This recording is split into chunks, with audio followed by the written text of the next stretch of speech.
Imaginez que vous tombiez sur un vieil album de famille. Voici une photo de votre grand-mère, puis celle de sa mère. Vous continuez à feuilleter et vous découvrez votre arrière-grand-mère. Et là, vous trouvez la photo du fils de cette arrière-grand-mère, mais elle est datée d'avant sa propre naissance. Absurde, n'est-ce pas? C'est à peu près le même paradoxe auquel les astronomes ont été confrontés. Ils ont découvert une étoile qui, selon les premiers calculs, semblait plus ancienne que l'univers lui-même.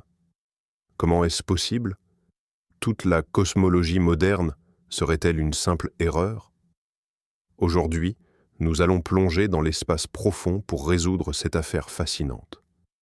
C'est l'histoire de l'étoile de Mathusalem qui a remis en cause la notion même du temps et de l'espace. Installez-vous confortablement, cette conférence pour le sommeil va vous guider à travers l'une des plus grandes énigmes de l'astrophysique. Et je vous le promets, à la fin de notre voyage, vous ne regarderez plus jamais le ciel étoilé de la même manière. Avant de nous attaquer au cœur de ce paradoxe cosmique, faisons le point sur le contexte nécessaire. Il nous faut bien comprendre de quoi nous parlons quand nous évoquons l'âge de l'univers. Selon le modèle cosmologique standard, notre univers est né du Big Bang il y a environ 13,8 milliards d'années. Ce chiffre n'a pas été tiré au hasard. Il résulte d'une multitude d'observations indépendantes, la principale étant l'analyse du fond diffus cosmologique, l'écho du Big Bang qui imprègne encore tout l'espace. Des satellites, comme Planck, ont mesuré ce rayonnement avec une précision incroyable, nous permettant ainsi de calculer l'âge de la création. Cet âge, 13,8 milliards d'années, est devenu une sorte de limite fondamentale. Rien dans l'univers ne peut être plus vieux que lui. C'est une loi de base, comme la cause qui précède toujours l'effet. Et c'est justement sur cette vérité, apparemment inébranlable, que notre protagoniste fait son apparition. L'étoile désignée sous le numéro de catalogue HD 140 283. L'étoile qui a osé défier le temps lui-même. Alors, faisons plus ample connaissance avec l'étoile qui a créé une telle agitation dans le monde scientifique. L'étoile HD 14283, ou, comme les astronomes l'ont surnommée affectueusement, l'étoile Mathusalem. Ce nom lui a été donné en l'honneur du personnage biblique qui, selon la légende, a vécu 969 ans. Un véritable symbole de longévité incroyable. Et ce nom lui convient à merveille. Elle se trouve relativement près de nous, dans la constellation de la Balance, à une distance d'environ 190 années-lumière. Cette proximité en fait un objet que nous pouvons étudier de manière assez détaillée. Contrairement aux galaxies lointaines, dont la lumière met des milliards d'années à nous parvenir, Mathusalem était notre voisine cosmique. C'est une sous-géante, c'est-à-dire une étoile qui a déjà brûlé tout l'hydrogène de son noyau et qui est en phase de transition pour devenir une géante rouge. Mais ce qu'il y a de plus fascinant chez elle, c'est sa composition chimique. Elle appartient aux étoiles de ce que l'on appelle la population 2, ce qui signifie qu'elle est très, très ancienne. Sa composition est extrêmement pauvre en éléments lourds, ceux que les astronomes appellent les métaux.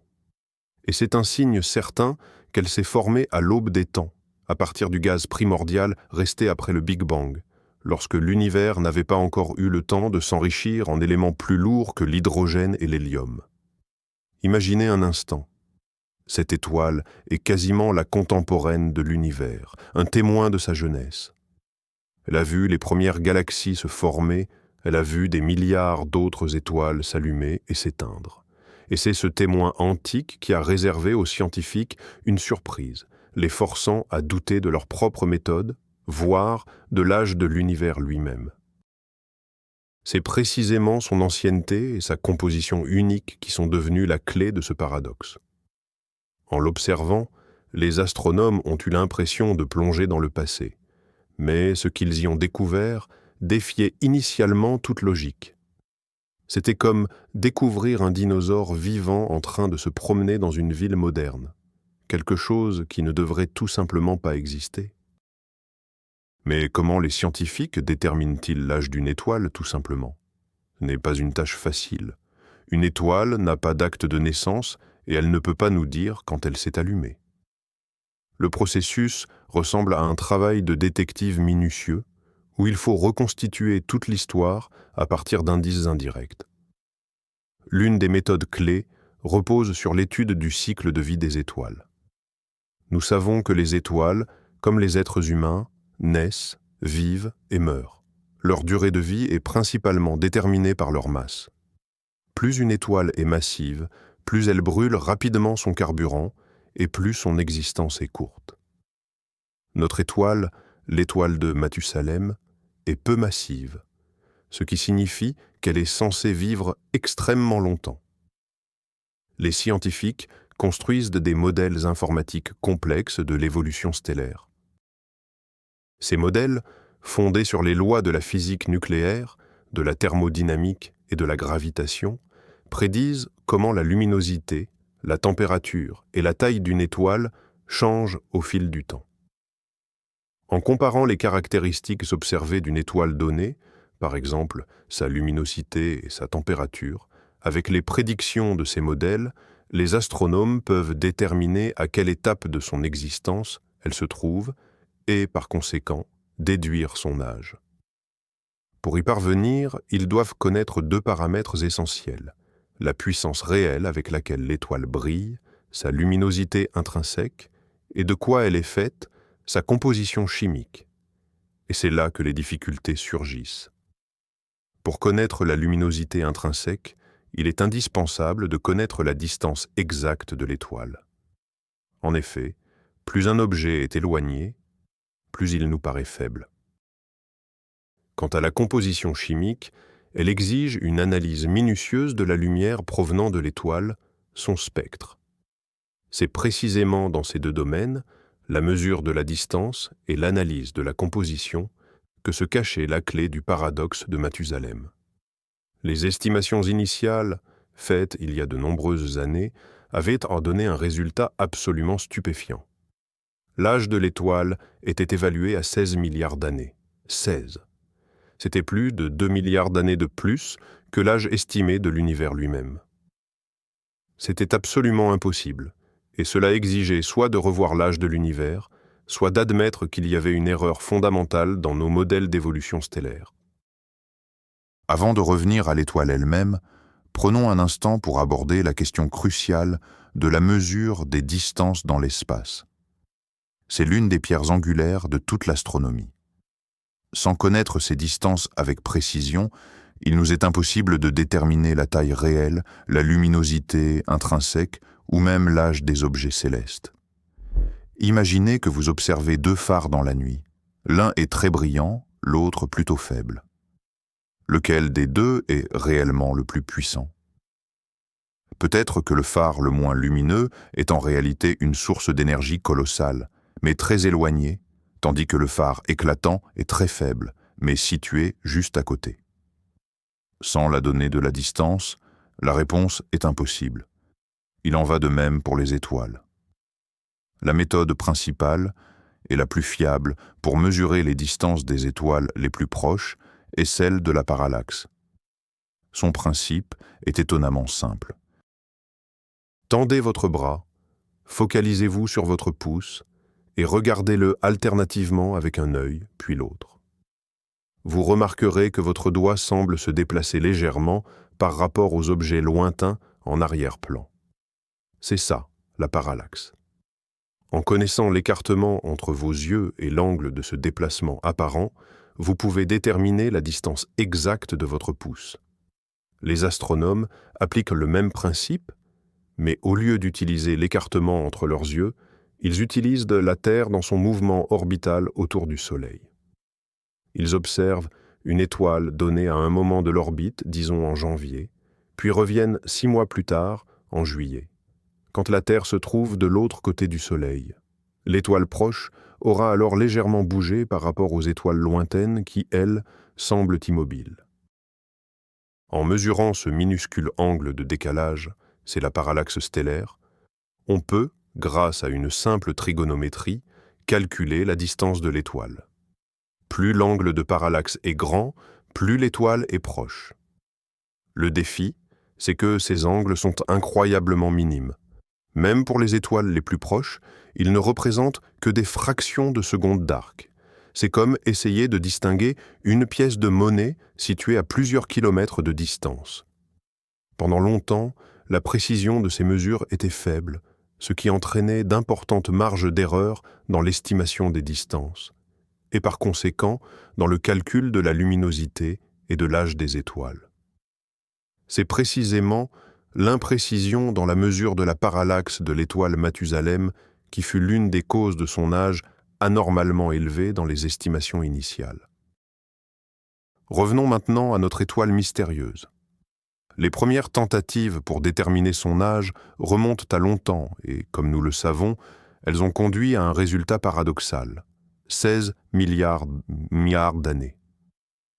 La communauté scientifique était abasourdie. Naturellement, la première réaction fut de chercher une erreur dans les données.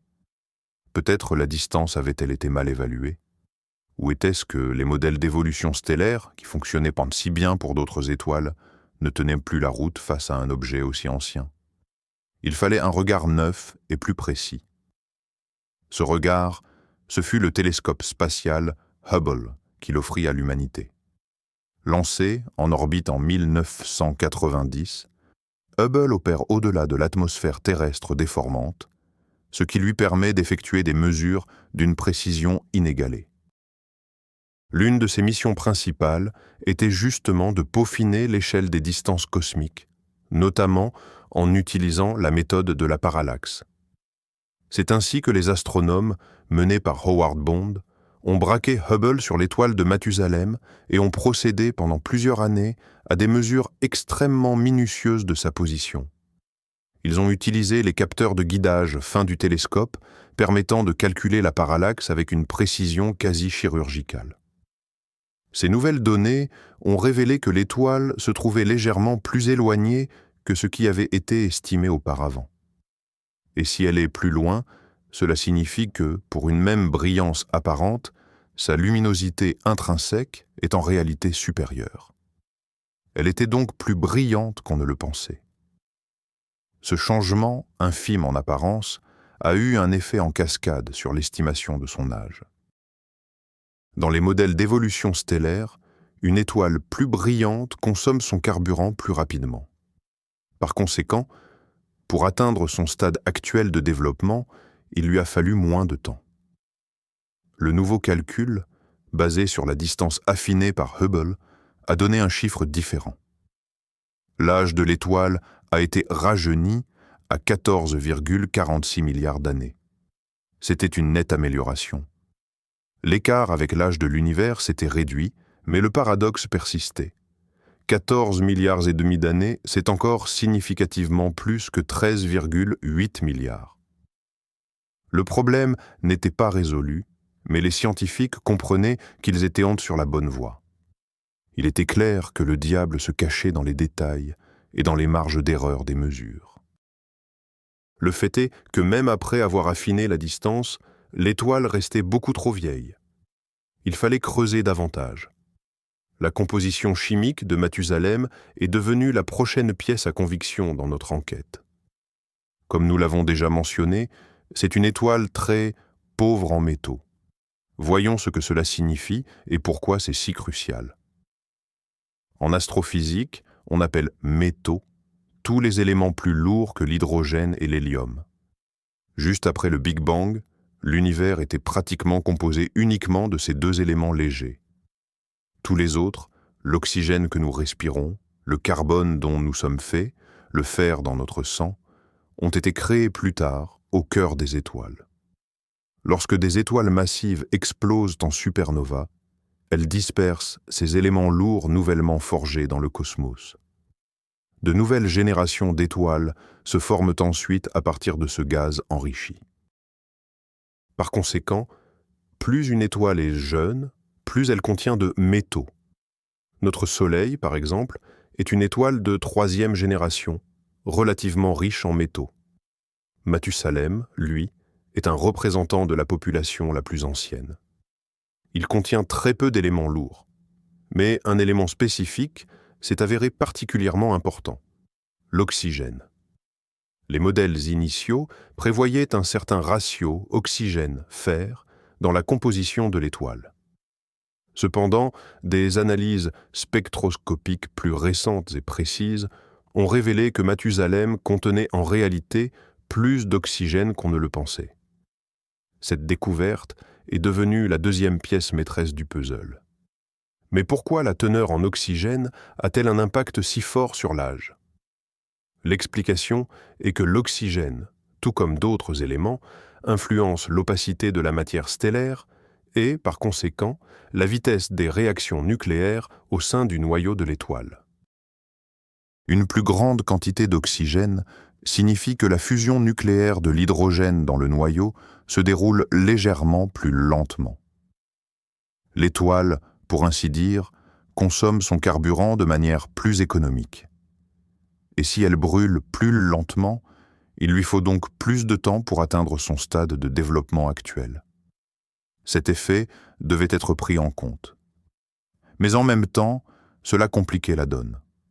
D'un côté, la révision de la distance rajeunissait l'étoile, de l'autre, l'affinement de la composition chimique semblait la rendre encore plus ancienne. Les scientifiques ont dû revoir leur modèle pour intégrer ces deux facteurs simultanément. À partir de là, l'histoire de l'étoile de Mathusalem devient l'illustration parfaite du fonctionnement de la science véritable. Ce n'est pas une succession de révélations soudaines. C'est un processus méticuleux qui exige de prendre en compte les moindres détails, d'affiner constamment les modèles et surtout de reconnaître ses propres marges d'erreur. Arrêtons-nous un instant sur la notion de marge d'erreur ou d'incertitude dans les mesures. Aucune mesure scientifique n'est jamais parfaitement exacte. Il existe toujours une fourchette, un intervalle dans lequel la valeur réelle est censée se situer. Lorsque les scientifiques annoncent que l'âge de l'univers est de 13,8 milliards d'années, cela signifie en réalité cette valeur, plus ou moins quelques dizaines de millions d'années. Il en va de même pour l'âge de l'étoile. Lorsque l'estimation initiale donnait 16 milliards d'années, ce chiffre était également assorti d'une incertitude, disons plus ou moins 1 ou 2 milliards d'années. Cependant, même en tenant compte de cette marge d'erreur, la limite inférieure de l'âge de l'étoile restait supérieure à la limite supérieure de l'âge de l'univers. Leur fourchette ne se chevauchait tout simplement pas. L'objectif des scientifiques était donc de raffiner ces mesures pour réduire ces intervalles d'incertitude. Les données récoltées par Hubble ont permis de réduire considérablement la marge d'erreur concernant la distance. De nouvelles données spectroscopiques ont quant à elles affiné la détermination de la composition chimique.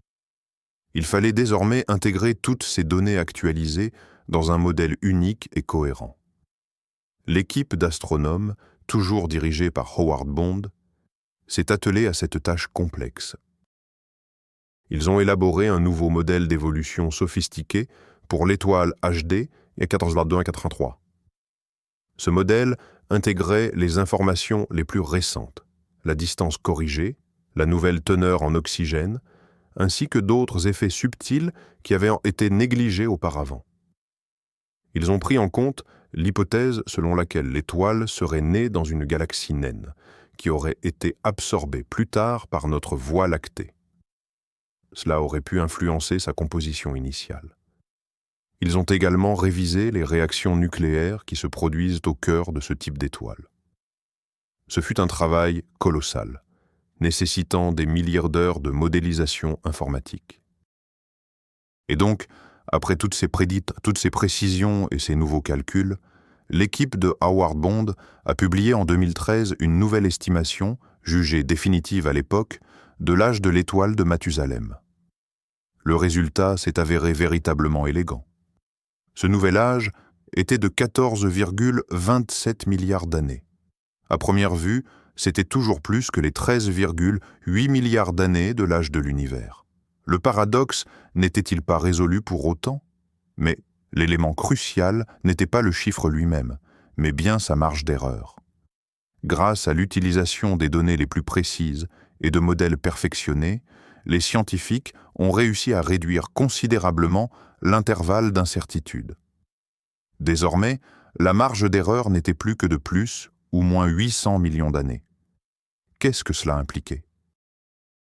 Cela signifiait que l'âge réel de l'étoile de Mathusalem se situait très probablement dans la fourchette allant de 13,47 milliards d'années à 15,07 milliards d'années. Et regardez maintenant l'âge de l'univers. 13,8 milliards d'années, plus ou moins quelques dizaines de millions.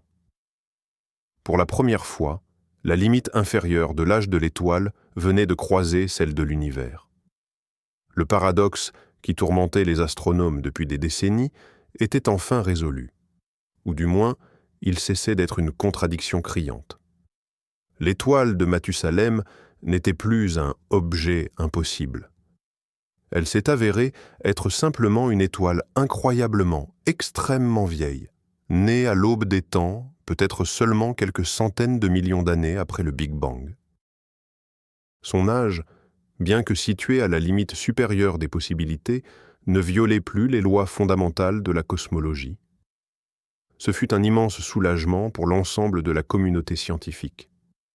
L'histoire de Mathusalem est devenue un triomphe de la méthode scientifique, démontrant comment la persévérance, la rigueur et la volonté de remettre en question ses propres modèles mènent à la résolution des énigmes les plus complexes.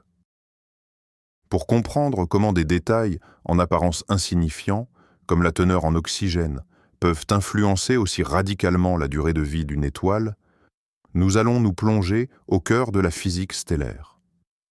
Visualisons le noyau d'une étoile comme un gigantesque réacteur thermonucléaire. Sous l'effet d'une pression et d'une température colossale, les protons, c'est-à-dire les noyaux d'hydrogène, fusionnent pour former des noyaux d'hélium.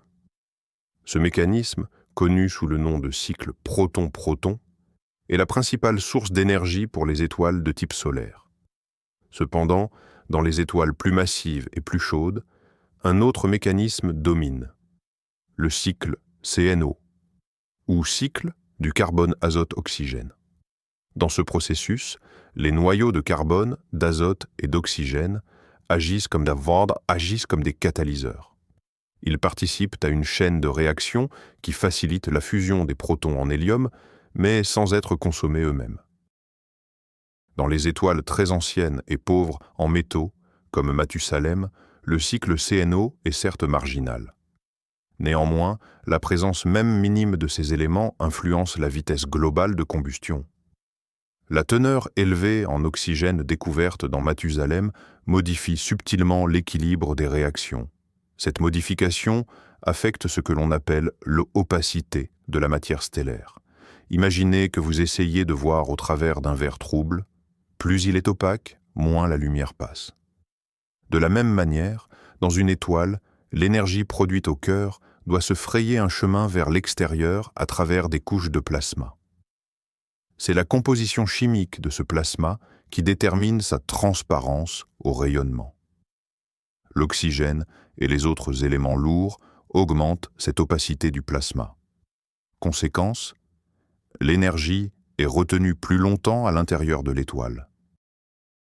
Les couches internes se réchauffent légèrement, l'étoile se dilate un peu, et la température en son centre diminue. Or, une chute de température au cœur, même minime, de l'ordre de fractions de %, ralentit considérablement les réactions thermonucléaires. L'étoile commence alors à consommer son stock d'hydrogène de manière beaucoup plus économe. C'est comparable au fait de relâcher légèrement l'accélérateur en voiture. Vous roulez un peu moins vite, mais votre carburant vous mène beaucoup plus loin. Voilà comment une simple précision sur la teneur en oxygène, un paramètre que l'on pourrait croire purement chimique, a directement impacté le kilométrage de l'étoile, c'est-à-dire son âge réel. Mais que se passerait-il si le problème ne résidait pas seulement dans l'étoile elle-même, mais dans notre propre évaluation de l'âge de l'univers? Cette interrogation a également tourmenté les chercheurs. Après tout, le chiffre de 13,8 milliards d'années comporte lui aussi sa marge d'erreur, et il repose sur des modèles cosmologiques spécifiques. Le paramètre principal qui détermine l'âge calculé de l'univers est la constante de Hubble. Cette valeur décrit la vitesse actuelle à laquelle l'univers est en expansion. Plus il s'étend rapidement, moins il lui a fallu de temps pour atteindre sa taille actuelle, ce qui signifie qu'il est plus jeune. Inversement, si cette expansion est plus lente, l'univers est plus ancien. Le hic, c'est que ces dernières années, une divergence sérieuse est apparue dans les mesures de la constante de Hubble obtenues par différentes méthodes. Une première approche, basée sur l'étude du fond diffus cosmologique, ou rayonnement fossile, via le télescope Planck, donne une certaine valeur. Une seconde approche, utilisant l'observation des supernovas et des céphéides dans les galaxies proches, donne un résultat supérieur d'environ 9%. Cet écart, connu sous le nom de tension de Hubble, est l'une des énigmes majeures de la cosmologie contemporaine. Il pourrait suggérer qu'il manque un élément fondamental dans notre modèle cosmologique standard. Il se pourrait que nous ne comprenions pas complètement la nature de l'énergie noire, cette force mystérieuse responsable de l'accélération de l'expansion de l'univers. Ou peut-être l'existence de particules ou d'interactions qui nous sont encore inconnues. Si la valeur supérieure de la constante de Hubble s'avérait exacte, l'âge de l'univers devrait être réévalué à la baisse, le rapprochant de 13 milliards d'années. Dans ce scénario, le paradoxe de l'étoile de Mathusalem s'aggraverait de nouveau. Mais si ce sont les données de Planck qui sont correctes, l'âge de 13,8 milliards d'années reste valide. Ainsi, l'histoire de cette étoile ancienne se retrouve intimement liée non seulement à la physique stellaire, mais aussi aux questions les plus fondamentales sur la structure et l'évolution du cosmos tout entier. Elle est devenue une sorte de test décisif, vérifiant la solidité de nos théories cosmologiques. L'histoire de l'étoile de Mathusalem a offert plusieurs leçons cruciales à la communauté scientifique. Premièrement, elle a souligné, une fois de plus, l'importance capitale de la précision dans les mesures astronomiques. Une simple fraction de seconde d'arc dans la mesure de la parallaxe, ou une variation d'0,1% dans la métallicité, peut engendrer un écart de plusieurs milliards d'années dans l'estimation de l'âge. Cela met en évidence la puissance extraordinaire des technologies modernes, telles que le télescope Hubble et son successeur, le James Webb, qui nous permettent d'observer l'univers avec un niveau de détail inédit. Deuxièmement, cette observation a démontré que nos modèles théoriques, aussi sophistiqués soient-ils, doivent constamment être testés et affinés. Les modèles d'évolution stellaire, qui décrivaient parfaitement les étoiles similaires à notre Soleil, nécessitaient des ajustements pour des cas extrêmes, comme les étoiles super anciennes et très pauvres en métaux. Le paradoxe de Mathusalem a contraint les théoriciens à revoir leurs calculs, à intégrer de nouveaux effets physiques et, finalement, à rendre leurs modèles plus universels et plus précis. Troisièmement, cette histoire est une formidable illustration de la manière dont les paradoxes et les contradictions font avancer la science. Lorsque les données d'observation entrent en conflit avec une théorie établie, ce n'est pas un motif de panique, mais un puissant moteur pour de nouvelles recherches.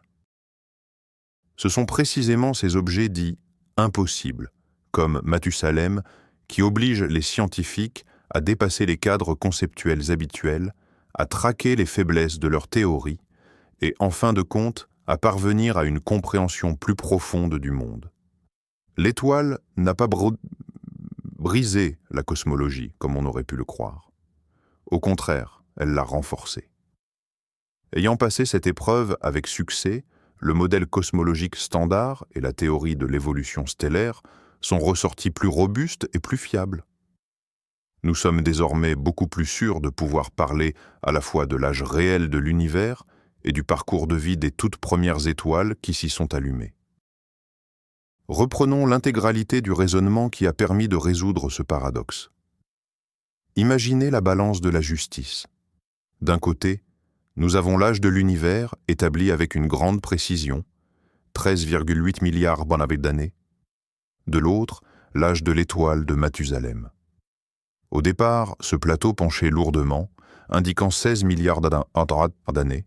Le défi pour les scientifiques consistait soit à alléger le plateau de l'étoile, soit à alourdir celui de l'univers. Première étape, revoir la distance grâce au télescope Hubble. L'étoile s'est révélée plus éloignée et donc plus lumineuse. Or, une étoile plus brillante évolue plus rapidement. Ce simple fait a retiré environ 1,5 milliard d'années de son estimation d'âge. L'âge est ainsi passé à 14,5 milliards d'années. Les plateaux étaient presque à l'équilibre, mais un léger déséquilibre persistait. Deuxième étape, la révision de la composition chimique. Il s'est avéré que l'étoile contenait plus d'oxygène que prévu. Or, ceci ralentit son évolution. Ce facteur a rajouté plusieurs centaines de millions d'années sur le plateau de l'étoile. La situation est redevenue plus complexe. Troisième étape, la création d'un modèle complet. Les scientifiques n'ont pas simplement additionné et soustrait des années. Ils ont bâti un nouveau modèle global et cohérent qui prenait en compte simultanément la nouvelle distance, la nouvelle composition chimique, ainsi que d'autres effets physiques subtils. Ceci a permis d'obtenir non pas un simple chiffre, mais la valeur la plus probable avec des marges d'erreur clairement définies. Ce calcul final a donné un âge de 14,27 milliards d'années, avec une marge d'erreur de 800 millions d'années dans les deux sens. Cela signifie que son âge réel pourrait être, par exemple, de 13,5 milliards d'années. C'est ce nouvel intervalle qui a finalement recoupé l'âge de l'univers. La balance est revenue à l'équilibre. La contradiction a disparu. L'étoile de Mathusalem, qui était autrefois considérée comme un artefact impossible, est devenue un objet scientifique des plus précieux, l'une des plus vieilles étoiles que nous connaissions, dont l'âge a pu être mesuré avec une précision remarquable. Il est crucial de comprendre que les étoiles de type Mathusalem sont de véritables capsules temporelles. Elles contiennent l'information sur la composition chimique de l'univers primitif.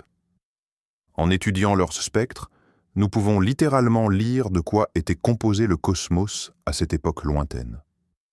La très faible métallicité de Mathusalem confirme qu'elle s'est formée à partir du gaz primordial, presque exclusivement composé d'hydrogène et d'hélium.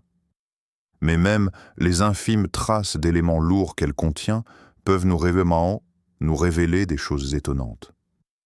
Par exemple, le ratio entre les différents éléments peut indiquer quels types exacts de supernovae ont explosé avant sa naissance et ont enrichi le milieu environnant. Il s'agissait peut-être d'étoiles de première génération, gigantesques mais à courte durée de vie, ce qu'on appelle les étoiles de population 3, et que nous ne pouvons toujours pas observer directement. L'étoile Mathusalem est donc une sorte de témoin fossile, portant en elle l'empreinte de l'activité de ces toutes premières étoiles, désormais éteintes. Son existence et ses propriétés imposent des contraintes importantes à nos théories sur l'univers jeune. Par exemple, le fait qu'elle contienne tout de même une certaine quantité de métaux signifie qu'au moins une génération d'étoiles massives a dû naître, vivre et exploser avant même la formation de Mathusalem. Cela implique que les processus de formation stellaire ont démarré très tôt dans le cosmos, peut-être seulement 100 à 200 millions d'années après le Big Bang. Chaque étoile ancienne que nous trouvons et étudions est une nouvelle pièce du puzzle, nous aidant à reconstituer l'histoire cosmique complète de ses débuts à nos jours. Et Mathusalem, avec son histoire paradoxale, s'est révélé être l'une des pièces les plus cruciales et les plus informatives de cette immense énigme. La question est simple. Une étoile peut-elle être réellement plus ancienne que l'univers lui-même? Pour la physique moderne, la réponse est un non catégorique. Une telle situation enfreindrait l'un des principes les plus fondamentaux, celui de la causalité. L'univers, en tant que système unique et englobant, est la cause de tout ce qu'il contient. Par définition, les objets qui qui s'y trouvent ne peuvent pas précéder l'existence du système lui-même. Si nous démontrions, avec une certitude absolue, sans la moindre marge d'erreur, que l'âge de l'étoile de Mathusalem est de, disons, 15 milliards d'années, alors que l'âge de l'univers est de 13,8 milliards, nous serions confrontés non pas à une simple énigme scientifique, mais à l'effondrement total du modèle cosmologique standard. Nous devrions alors admettre que notre compréhension du Big Bang est fondamentalement erronée. Peut-être cela signalerait-il l'existence d'un multivers, et que Mathusalem nous est parvenu d'un univers plus ancien.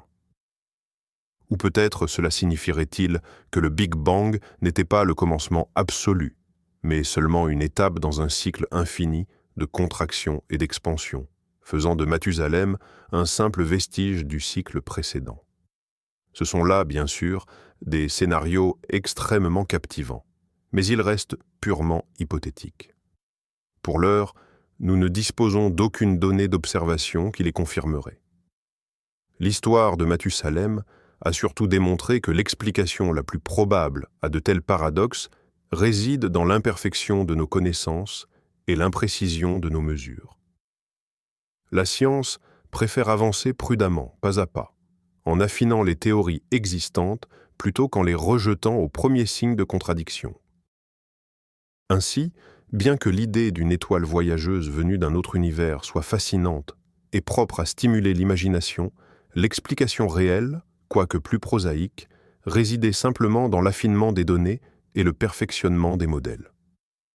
Le paradoxe ne se trouvait pas dans la nature, mais dans la manière dont nous la décrivions.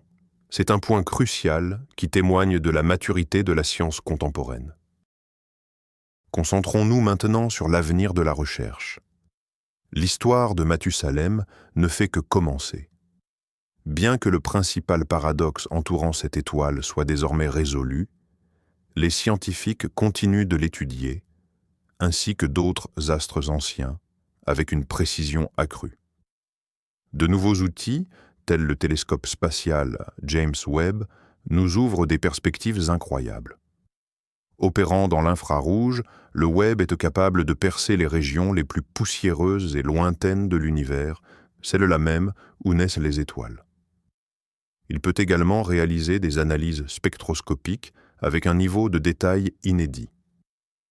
Cela signifie que nous pourrons déterminer la composition chimique de ces étoiles primordiales avec une exactitude encore plus grande, en mesurant la teneur non seulement en oxygène, mais aussi en des dizaines d'autres éléments.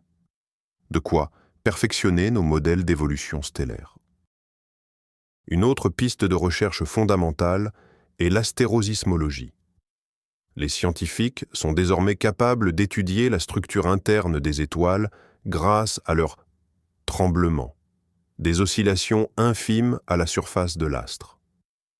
Ces vibrations, semblables aux ondes sismiques telles sur Terre, révèlent ce qui se passe dans les profondeurs de l'étoile, la taille de son noyau ou les processus de mélange de la matière. L'analyse de ces oscillations peut fournir une estimation indépendante et extrêmement précise de l'âge de l'étoile. Peut-être qu'à l'avenir, nous pourrons appliquer les méthodes de l'astérosismologie à Mathusalem lui-même, afin d'obtenir une confirmation supplémentaire de son ancienneté. Par ailleurs, les astronomes recherchent activement d'autres étoiles hyper anciennes au sein de notre galaxie. Chaque nouvelle découverte constitue une source d'informations inestimable. En dressant un véritable recensement des étoiles les plus primitives, nous pourrons mieux comprendre les conditions de leur formation et reconstituer l'histoire des premières étapes de la vie de notre Voie lactée. Ainsi, l'histoire de Mathusalem n'est pas un point final, mais seulement l'ouverture d'un nouveau chapitre dans l'étude de l'archéologie cosmique. Abordons maintenant un autre aspect crucial de l'évolution stellaire, un aspect qui a joué un rôle déterminant dans la résolution de ce paradoxe, le processus de diffusion des éléments à l'intérieur de l'étoile.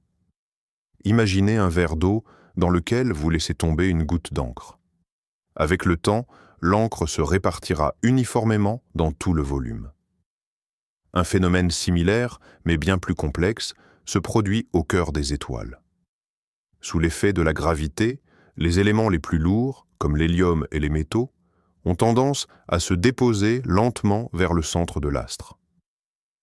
C'est ce qu'on appelle la sédimentation gravitationnelle, ou simplement la diffusion. Ce processus a pour conséquence un appauvrissement progressif des couches superficielles de l'étoile en éléments lourds.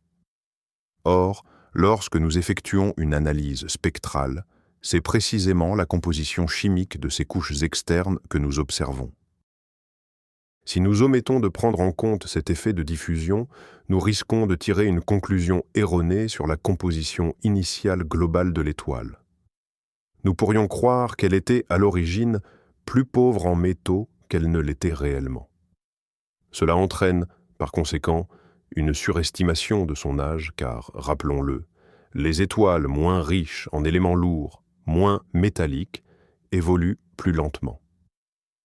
Dans les modèles d'évolution stellaire les plus récents, ceux utilisés notamment pour affiner l'âge de l'étoile de Mathusalem, cet effet de diffusion est désormais intégré.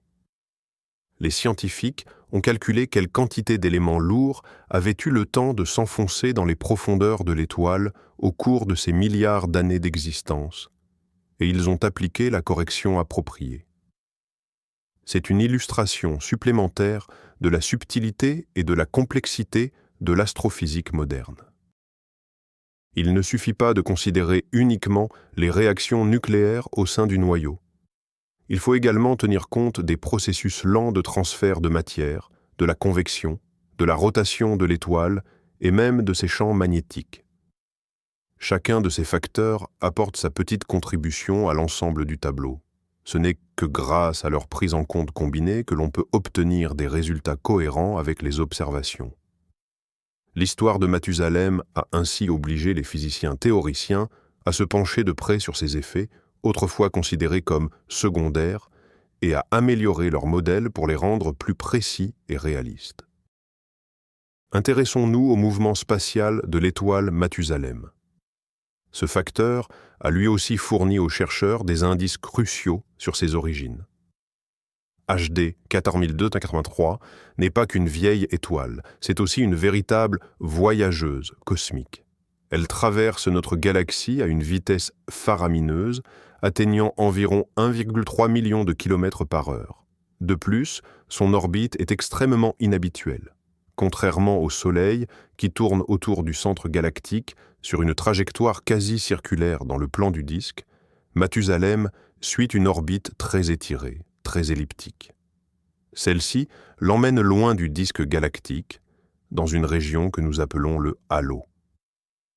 Le halo est une vaste enveloppe sphérique qui entoure notre galaxie et qui est principalement peuplée de très vieilles étoiles et d'amas globulaires. Une telle trajectoire et un tel emplacement sont la preuve qu'elle n'est pas née là où elle se trouve aujourd'hui. Il s'agit très probablement d'une intruse galactique. Comme nous l'avons mentionné, l'hypothèse la plus probable sur son origine est qu'elle est née au sein d'une petite galaxie naine satellite. Il y a des milliards en mémoire d'années, cette dernière fut capturée et absorbée par la gravité de notre Voie lactée, bien plus massive. Lors de cette fusion, les étoiles de la galaxie naine ont été déchiquetées et dispersées dans le halo de la Voie lactée, tout en conservant leurs trajectoires inhabituelles et étirées. Cette hypothèse explique à la fois sa vitesse, sa trajectoire et même sa composition chimique unique, qui diffère légèrement de celle des étoiles initialement nées dans notre galaxie. L'étude de ces étoiles étrangères nous permet de reconstruire l'histoire de la formation de la Voie lactée. Nous comprenons désormais qu'elle a atteint sa taille actuelle en dévorant ses voisines plus petites. Mathusalem est un témoin vivant de ces anciens actes de cannibalisme galactique. Son histoire n'est pas seulement celle d'une étoile, c'est l'histoire d'une galaxie entière qui fut effacée de la carte cosmique, ne laissant derrière elle que quelques étoiles orphelines. Revenons au tout début, au Big Bang. Que savons-nous des toutes premières étoiles qui se sont allumées dans l'univers ? La théorie prédit qu'elle devait être radicalement différente des étoiles que nous observons de nos jours. Ces objets hypothétiques, baptisés étoiles de population 3, se sont formés à partir d'un gaz absolument pur, composé uniquement d'hydrogène et d'hélium. En l'absence d'éléments lourds, ces éléments qui facilitent le refroidissement et la compression du gaz, les nuages protostellaires pouvaient atteindre des dimensions colossales. En conséquence, ces premières étoiles devaient être de véritables monstres, des centaines de fois plus massives que notre Soleil. Étant donné leur masse phénoménale, leur durée de vie était extrêmement courte, ne durant que quelques millions d'années.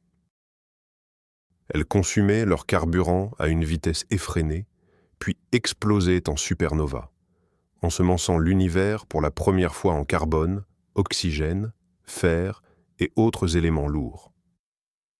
C'est à partir de cette cendre stellaire que s'est formée la génération suivante.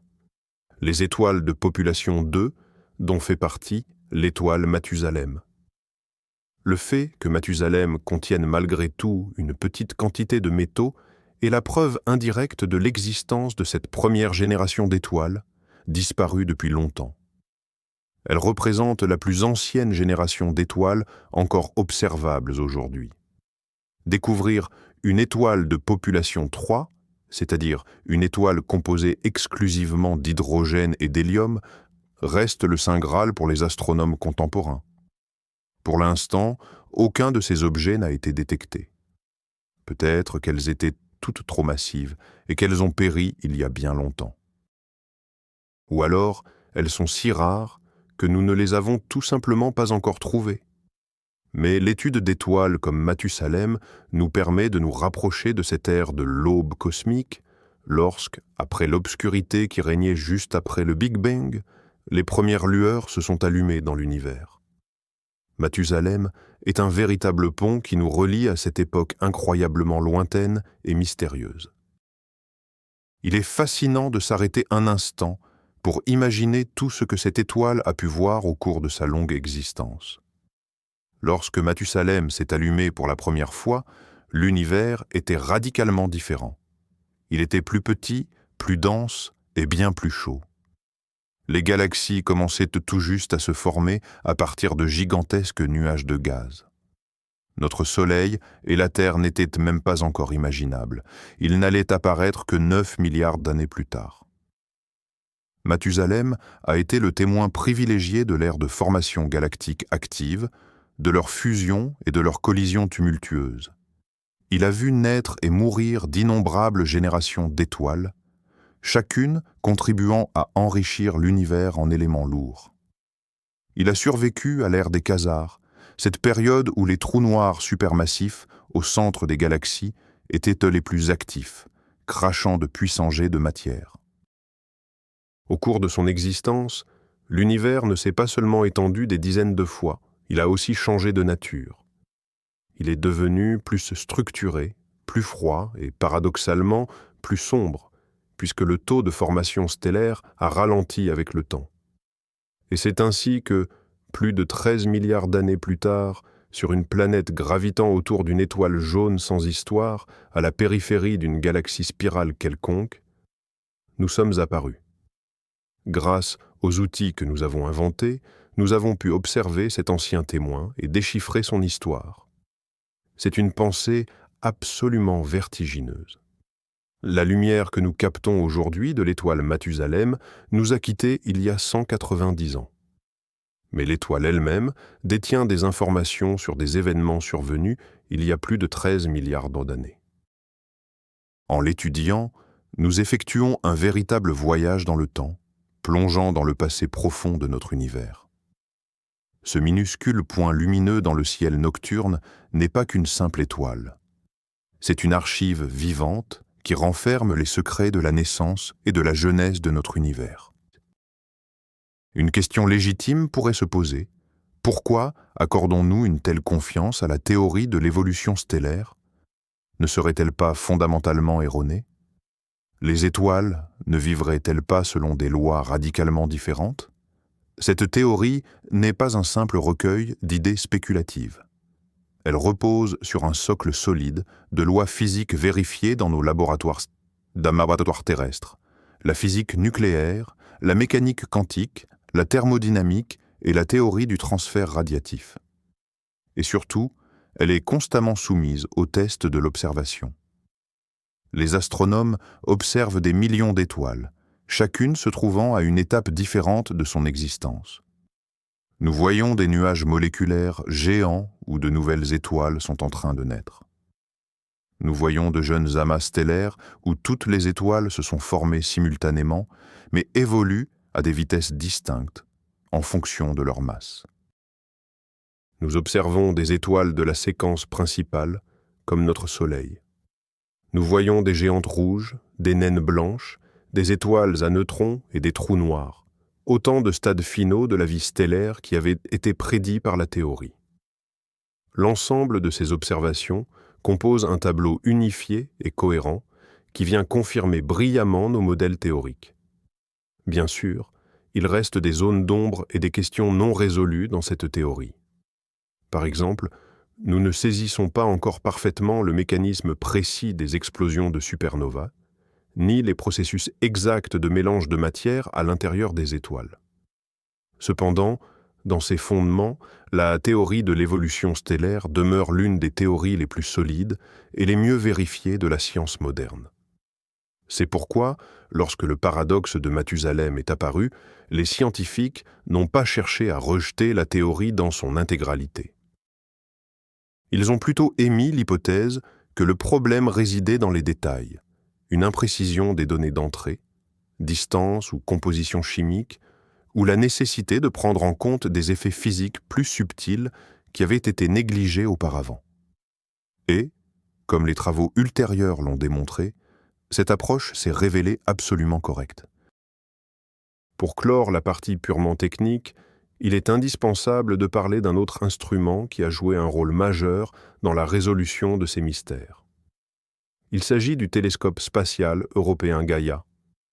Lancé en 2013, cet engin a provoqué une véritable révolution dans l'astrométrie, la science qui mesure la position et les mouvements des corps célestes. Sa mission principale, cartographier notre galaxie en 3 dimensions, avec une précision absolument inédite. Au fil des années, Gaïa a mesuré les parallaxes, et donc la distance de plus d'1 milliard d'étoiles de la Voie lactée. Ces données ont permis d'affiner la distance de l'étoile de Mathusalem, confirmant et même améliorant les résultats obtenus par Hubble. Cela a conforté les scientifiques dans la justesse de leurs calculs. Mais Gaïa fait bien plus que mesurer de simples distances. Il mesure également les mouvements propres des étoiles sur la sphère céleste, ainsi que leur vitesse radiale, c'est-à-dire la vitesse à laquelle elles se rapprochent ou s'éloignent de nous. En combinant toutes ces informations, nous pouvons reconstituer l'orbite complète de chaque étoile dans la galaxie, traçant ainsi sa trajectoire en 3 dimensions dans l'espace. Ce sont d'ailleurs les données de Gaïa qui ont définitivement confirmé que Mathusalem est une étoile du halo avec une orbite très inhabituelle, renforçant l'hypothèse de son origine extragalactique. Nous voyons donc comment le travail de différentes missions spatiales qui semblent à première vue indépendantes, Hubble, Planck, Gaïa, s'entrelacent dans un réseau unique de connaissances. Planck a précisé l'âge de l'univers, Hubble et Gaïa ont mesuré la distance de l'étoile et les spectrographes terrestres ont déterminé sa composition chimique.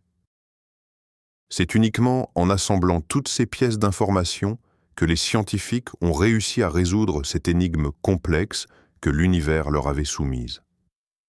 C'est un parfait exemple du fonctionnement de la grande science moderne, où les percées ne sont plus réalisées par des génies isolés, mais par les efforts concertés d'énormes collectifs internationaux et grâce à l'utilisation d'instruments d'une complexité extrême.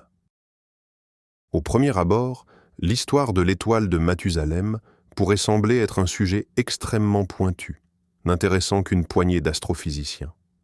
Mais en réalité, elle aborde les questions philosophiques les plus profondes qui hantent l'humanité depuis la nuit des temps. D'où venons-nous ? Comment le monde que nous habitons est-il apparu? Quelle était notre place dans l'univers? En cherchant à mesurer l'âge de cette étoile antique, les scientifiques tentent, par essence, de regarder au-delà de l'horizon de notre expérience quotidienne, de toucher aux sources mêmes du temps. Cette histoire illustre à quel point la connaissance humaine est à la fois fragile et puissante. D'un côté, la moindre inexactitude dans les mesures peut nous mener à des conclusions absurdes, à des paradoxes qui remettent en question toute notre vision du monde. De l'autre, nous disposons de la méthode scientifique, un outil extrêmement puissant qui nous permet de corriger systématiquement nos erreurs, d'écarter les hypothèses erronées et de nous rapprocher pas à pas de la vérité. Le paradoxe de Mathusalem n'est pas l'histoire d'un échec de la science, mais celle de son triomphe. Il démontre que la science est un processus vivant et autorégulateur. Elle n'a pas peur d'admettre ses erreurs et de revoir ses dogmes à la lumière de nouvelles données. C'est précisément cette flexibilité et cette honnêteté face aux faits qui en font le moyen le plus fiable de comprendre le monde. Cette petite étoile, palote de la constellation de la Balance, a forcé des milliers de scientifiques à travers le monde à revérifier leurs données, à perfectionner leurs théories et, en définitive, à mieux saisir l'univers. C'est là que réside son importance colossale et durable. Elle nous rappelle que le cosmos est rempli d'énigmes et que les découvertes les plus incroyables nous attendent souvent là où nous les attendons le moins. Imaginons une réalité alternative où ce paradoxe n'aurait pas été résolu. Et si toutes les mesures subséquentes, même les plus précises, avaient confirmé que cette étoile était plus vieille que l'univers de 2 milliards d'années et qu'aucune erreur n'avait pu être trouvée dans les modèles d'évolution stellaire, ce serait devenu une véritable révolution en physique, comparable à la naissance de la théorie de la relativité ou de la mécanique quantique. Le modèle standard du Big Bang, qui décrit l'univers comme ayant émergé d'une singularité il y a 13,8 milliards d'années, aurait dû être abandonné. Les scientifiques auraient été contraints de chercher une nouvelle théorie fondamentale. L'une des alternatives aurait pu être la théorie de l'univers stationnaire, très populaire au milieu du XXe siècle, qui postulait que l'univers n'a jamais eu de commencement et existerait éternellement. Ou bien, comme nous l'avons mentionné, cela aurait constitué un argument majeur en faveur des modèles cycliques où les univers naissent et meurent successivement. Il aurait même fallu remettre en question des notions fondamentales, comme la théorie de la relativité générale d'Einstein, sur laquelle repose toute la cosmologie moderne. Il n'est pas exclu qu'à de très grandes échelles de temps et d'espace, la gravité ne se comporte pas de la manière dont nous avons l'habitude de la concevoir. Bien sûr, tout cela n'est que pure spéculation. Mais ces hypothèses montrent à quel point l'enjeu était élevé dans cette histoire de l'étoile de Mathusalem. Un seul objet, une simple petite étoile, aurait pu potentiellement bouleverser tout l'édifice de la science contemporaine. Et le fait que, finalement, tout ait pu être expliqué dans le cadre des théories existantes, même si cela a nécessité des ajustements significatifs, est devenu la confirmation la plus puissante de notre compréhension générale du cosmos. La science a réussi ce test de résistance en sortant encore plus forte et plus confiante dans ses fondations. Un autre aspect assez captivant de cette histoire est la manière dont le concept même d'âge a évolué dans la science. Pour les anciens, l'univers était perçu comme éternel et immuable. Par la suite, avec l'avènement de la géologie au XIXe siècle, les scientifiques ont réalisé que la Terre possédait une histoire profonde, se mesurant d'abord en millions puis en milliards d'années. Début du XXe siècle, c'est Edwin Hubble qui découvre l'expansion de l'univers, conduisant à l'idée révolutionnaire que l'univers avait eu un point de départ, le Big Bang.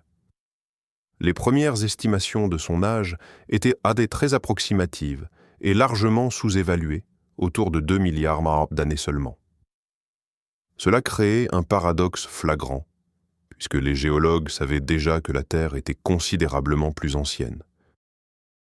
Au fil du temps, grâce à des observations plus fines et à des théories améliorées, l'estimation de l'âge de l'univers n'a cessé de croître et de se préciser, jusqu'à converger vers notre valeur actuelle de 13,8 milliards d'années.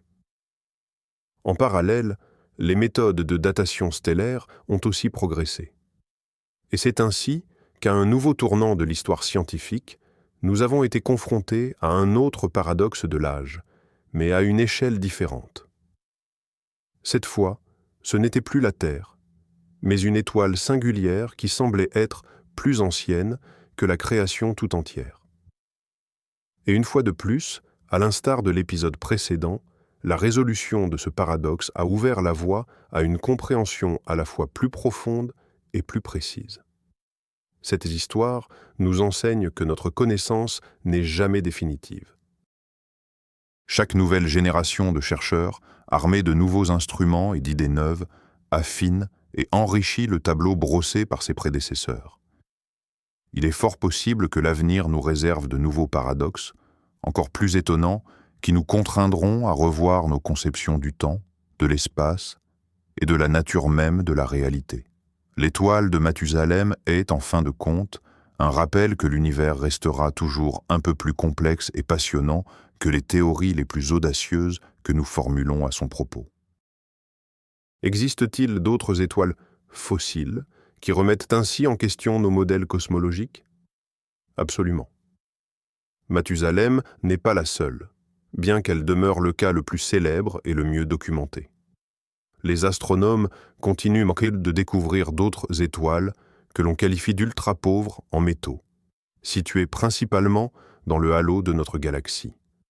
Elles affichent, elles aussi, un âge extraordinairement avancé. Prenons par exemple le système binaire CS 22892 052.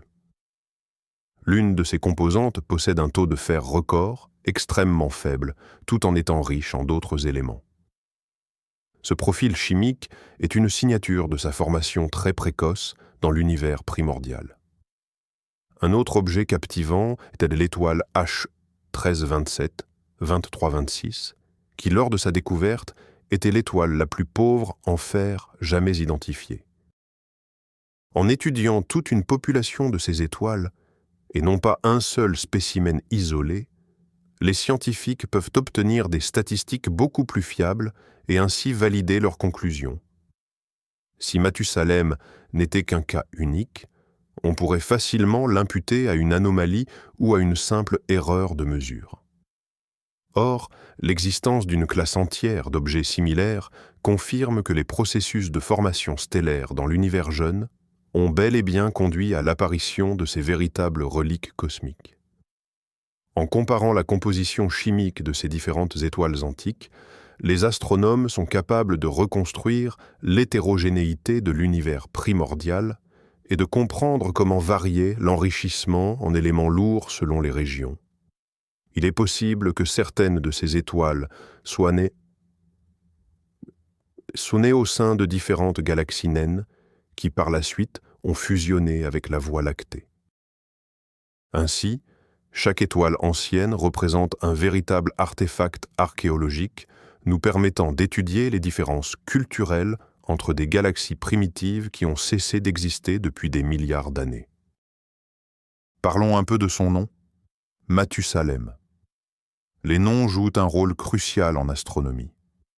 Les désignations officielles, comme HD 14243, ne sont que des numéros de catalogue pratiques pour la classification, mais totalement dénués d'âme.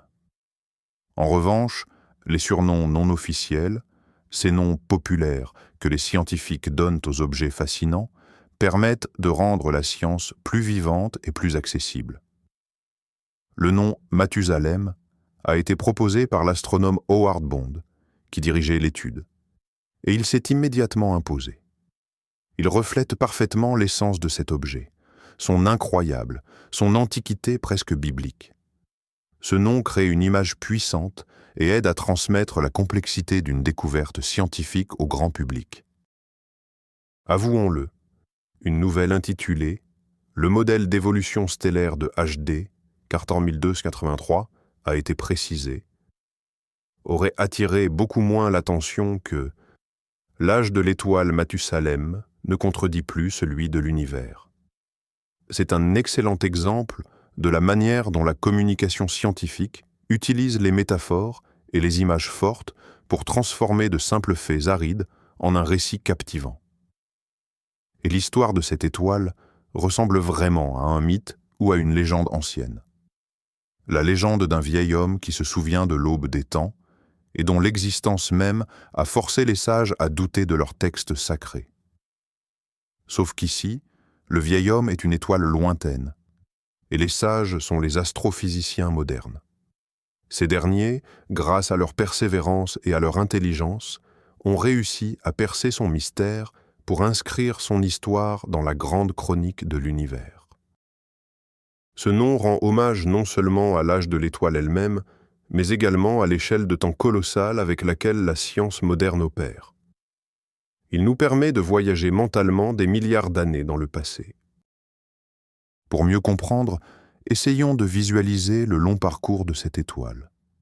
Imaginez l'aube du cosmos, quelques centaines de millions d'années seulement après le Big Bang. C'est un espace sombre, quasi vide, uniquement rempli de gigantesques nuages raréfiés d'hydrogène et d'hélium. Lentement, la gravité commence à condenser ces nuages en grumeaux plus denses. Au sein de l'un de ces amas, dans une petite protogalaxie, la matière se comprime jusqu'à ce qu'une réaction thermonucléaire s'allume en son cœur. Ainsi naît notre étoile, Mathusalem. Elle entame son long voyage, brillant faiblement, dans un univers jeune et encore informe. Autour d'elle, il n'y a pas de planète comme la Terre, car les éléments chimiques nécessaires à leur formation n'existent tout simplement pas encore. Pendant des milliards d'années, elle voyage sur son orbite extrêmement allongée. Au cours de cette période, sa galaxie naine d'origine entre en collision avec un voisin plus imposant, la jeune Voie lactée, et se retrouve entièrement déchirée. Mathusalem devient prisonnière de cette nouvelle galaxie, bien plus vaste. Elle poursuit sa route dans le halo galactique de la Voie lactée, observant de loin comment des générations d'étoiles se forment et se succèdent dans le disque, et comment notre propre système solaire finit par naître. Dans ses profondeurs, l'hydrogène s'épuise lentement mais sûrement. Sa surface se refroidit, l'étoile pâlit légèrement, se préparant à la prochaine étape de son existence. Et c'est alors, au terme de son 13e milliard d'années d'existence, que sur une planète de cette même galaxie qu'il a absorbée, la vie intelligente fait son apparition. Cette vie, qui n'est qu'un clin d'œil à l'échelle cosmique, pointe bientôt ses télescopes vers elle et commence à poser des questions. Pour l'étoile Mathusalem, tout ceci n'est qu'un instant éphémère dans son existence infiniment longue. Elle continuera sa route pendant encore des milliards d'années avant de se transformer en géante rouge, puis en naine blanche froide. Mais pour nous, pouvoir l'étudier représente une opportunité unique de remonter le fil de l'histoire et de comprendre d'où nous venons tous. Penchons-nous sur la question de la précision de nos connaissances concernant les réactions nucléaires qui sont au cœur des modèles d'évolution stellaire. Ces connaissances proviennent non seulement de calculs théoriques, mais aussi d'expériences directes menées en laboratoire ici sur Terre. Les physiciens utilisent des accélérateurs de particules pour provoquer des collisions entre noyaux atomiques et mesurer la probabilité de diverses réactions nucléaires à des énergies proches de celles que l'on trouve au cœur des étoiles. Cependant, c'est un défi incroyablement complexe. La probabilité de ces réactions est extrêmement faible dans les étoiles, et il est terriblement difficile de les reproduire en laboratoire, où l'expérience dure quelques minutes au lieu de milliards d'années. Les scientifiques doivent donc extrapoler les données recueillies à des énergies plus élevées vers la région des faibles énergies, typiques des étoiles. Et cette extrapolation introduit inévitablement une part d'incertitude dans nos modèles. L'une de ces réactions clés est la fusion d'un proton avec un noyau d'azote 14, qui constitue le maillon le plus lent du cycle CNO. Même une légère amélioration de la précision de la vitesse de cette réaction peut avoir un impact majeur sur la durée de vie calculée des étoiles et, par conséquent, sur leur âge. Ces dernières années, grâce aux laboratoires souterrains, où le rayonnement cosmique de fond est réduit au minimum, les physiciens ont réussi à améliorer considérablement la précision de la mesure de ces réactions. Et ces nouvelles données, bien plus exactes, ont été intégrées aux modèles contemporains utilisés notamment pour calculer l'âge de l'étoile Mathusalem. C'est un nouvel exemple de la manière dont les différents domaines scientifiques sont étroitement liés. Pour déterminer avec précision l'âge d'une étoile située dans l'espace lointain, nous devons descendre profondément sous terre et mener des expériences extrêmement complexes en physique nucléaire, astronomie, cosmologie, physique nucléaire, toutes travaillent de concert pour former une image cohérente et unifiée de l'univers. Et chaque fois que nous affinons un détail dans un domaine, cela se répercute dans tous les autres, nous permettant de voir l'univers avec de plus en plus de clarté. Pour résumer notre longue discussion, l'étoile Mathusalem est devenue, pour la communauté scientifique, une véritable tempête idéale. Plusieurs facteurs ont convergé simultanément, chacun d'eux introduisant une incertitude qui poussait les calculs initiaux vers le paradoxe. Premièrement, sa proximité.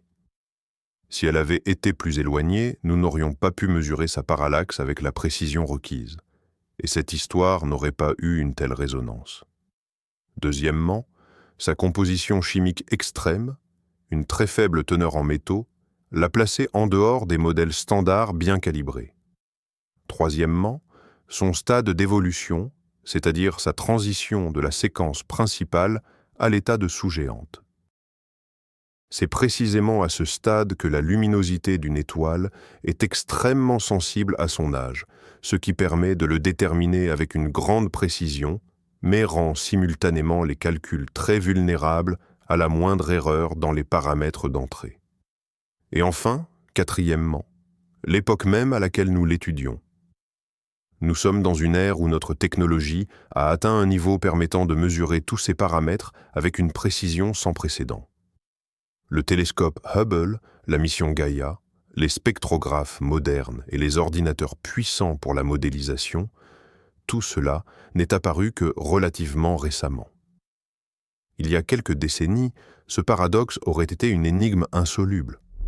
Aujourd'hui, il est devenu un exemple éclatant de la puissance de la méthode scientifique.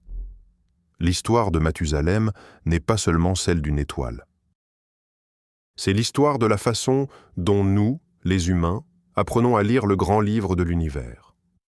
Comment nous déchiffrons son langage, corrigeons nos erreurs d'interprétation et, progressivement, page après page, nous nous rapprochons de la compréhension de son grand dessein.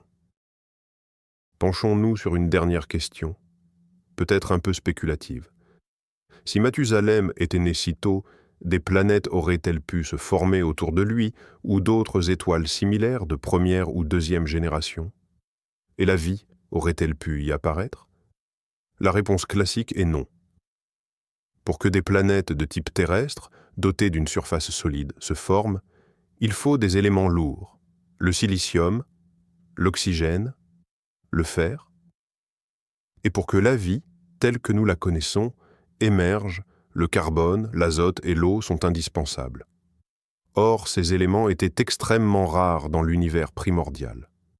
Le gaz, à partir duquel Mathusalem et ses consoeurs se sont formés, était beaucoup trop pur. Cependant, de récentes théories suggèrent que, même dans ces conditions, des géantes gazeuses similaires à Jupiter auraient pu se former. Des hypothèses plus exotiques évoquent quand même la possibilité d'une vie qui ne serait pas basée sur le carbone, mais sur d'autres éléments, ou l'existence de la vie dans les atmosphères des géantes gazeuses. De plus, l'univers lui-même était plus chaud à cette époque. Le rayonnement fossile avait une température permettant à l'eau liquide d'exister à la surface d'une planète, même sans la lumière de son étoile mère. C'est ce que l'on appelle l'ère habitable de l'univers primordial. Bien sûr, Tout ceci reste, pour l'instant, aux frontières de la science-fiction. Mais l'idée même que la vie ait pu émerger dans l'univers bien plus tôt que sur Terre est fascinante et stimule notre imagination. Et les étoiles, comme Mathusalem, sont les seuls témoins qui nous restent de cette ère. Qui sait quels autres secrets elles dissimulent? Peut-être que l'étude future de leur système, si l'on en découvre, nous réservera des surprises encore plus étonnantes que le paradoxe de leur propre âge. Cela nous rappelle que nous ne sommes qu'au tout début de notre exploration du cosmos. Notre voyage vers l'étoile la plus ancienne touche à sa fin. Nous avons vu comment une question, simple en apparence, quel est l'âge de cette étoile, s'est transformée en une véritable enquête scientifique touchant au fondement même de l'astrophysique et de la cosmologie. Nous avons exploré les méthodes par lesquelles les scientifiques mesurent les distances et les âges cosmiques. Nous avons saisi le rôle crucial que jouent les marges d'erreur et les incertitudes dans le processus scientifique. Et nous avons été les témoins de la manière dont une contradiction, qui semblait insoluble, a été élégamment résolue grâce à un travail minutieux, aux nouvelles technologies et au perfectionnement constant de nos modèles théoriques. L'étoile de Mathusalem, HD 140 283, a cessé d'être un paradoxe. Elle a pris la place qui lui revient de droit dans l'histoire, s'affirmant comme l'un des objets les plus anciens et les plus fascinants de notre galaxie. Elle n'est pas plus vieille que l'univers, mais elle en est la contemporaine, sa mémoire vivante. Cette histoire est un hymne à la curiosité humaine et à la puissance de la raison, des qualités qui nous permettent, depuis notre petite planète bleue, de percer des mystères dont l'âge se compte en milliards d'années. En observant le ciel nocturne, rappelez-vous que chaque point lumineux n'est pas seulement un phare dans l'obscurité.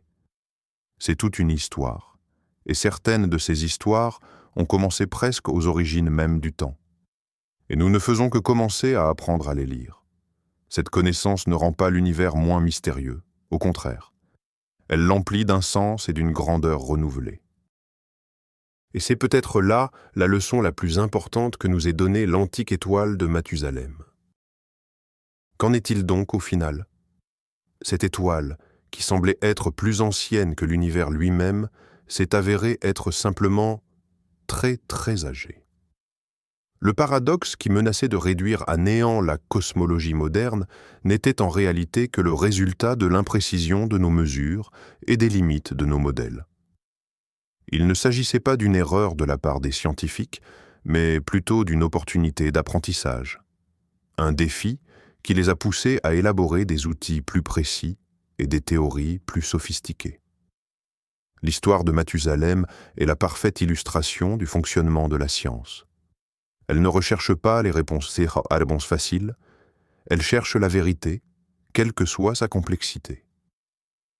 Et sur ce chemin, les contradictions et les paradoxes ne sont pas des obstacles, mais de précieux guides. Cette étoile antique nous a permis d'affiner à la fois l'âge de l'univers et nos connaissances sur la vie et la mort des tout premiers astres. Elle est devenue une clé essentielle pour comprendre la jeunesse de notre monde. J'espère que ce voyage jusqu'à l'aube des temps vous a plu et vous a permis de vous détendre. Merci d'avoir passé ce moment en ma compagnie. Si cette histoire cosmique vous a plu, n'hésitez pas à laisser un j'aime et à vous abonner à la chaîne pour ne manquer aucune de nos prochaines conférences pour le sommeil sur les mystères de la science. Et maintenant, une question pour vous. Selon vous, quelles autres découvertes, impossibles, nous réservent encore les profondeurs du cosmos? Laissez vos hypothèses en commentaire, je serai ravi de vous lire. Bonne nuit et faites de beaux rêves.